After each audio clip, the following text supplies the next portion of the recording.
আল্লাহ রাব্বুল আমিন ওই জন্য বান্দাদের দৃষ্টি আকর্ষণ করে বলে, বান্দাদের তাকাব্বুরি করার কোনো সুযোগ তোমাদের কাছে নাই, অহংকার করতে পারবি না বান্দারে।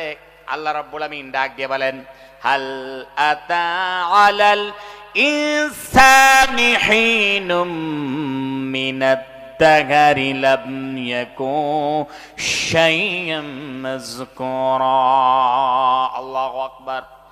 আল্লাহ রাব্বুল আমিন মানুষকে জিজ্ঞাসা করলেন, বলো তো মানুষের কাছে কি এমন সময় আসে নাই, মানুষের কাছে কি এমন একটা যুগ আসে নাই, কাল আসে নাই, জমানা আসে নাই, যেই সময় মানুষ উল্লেখযোগ্য বিষয়বস্তু হিসেবে পরিগণিত ছিল না।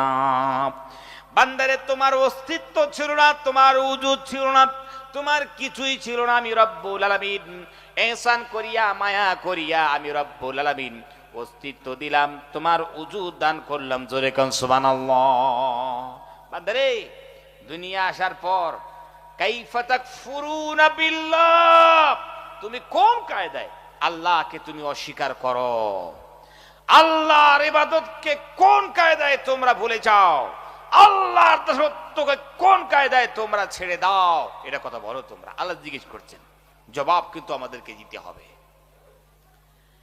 ভাইয়েরা আমার, একজন কবি সুন্দর করে বলতে লাগলো, যখন তোমার কেউ ছিল না তখন ছিলাম আমি, এখন তোমার সব হয়েছে পর হয়েছি আমি।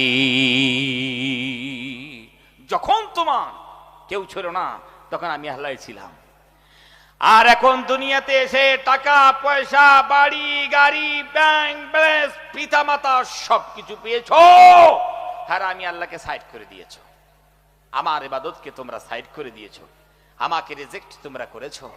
বান্দারে কতদিন থাকবা দুনিয়াতে জানো না? তোমার জানা নাই? এই দুনিয়া থেকে বিদায় নিয়ে আমার দরবারে তোমাকে আসতে হবে। সুম্মা ইলাইহি তুরজাউন, আল্লাহর কাছে প্রত্যাবর্তন তোমাকে করতে হবে। তোমার কি জানা নাই? ওই জন্য আরেকজন কবি তার ভাষায় বলতে লাগলো, जगह जी लगाने की ये दुनिया नहीं है, जगह जी लगाने की ये दुनिया नहीं है, इबरत की जा है तमाशा गा नहीं है। কবি ডাক দিয়ে কোন পৃথিবীর বোকা মানুষ, তোমরা আল্লাহর ইবাদত বাদ দিয়া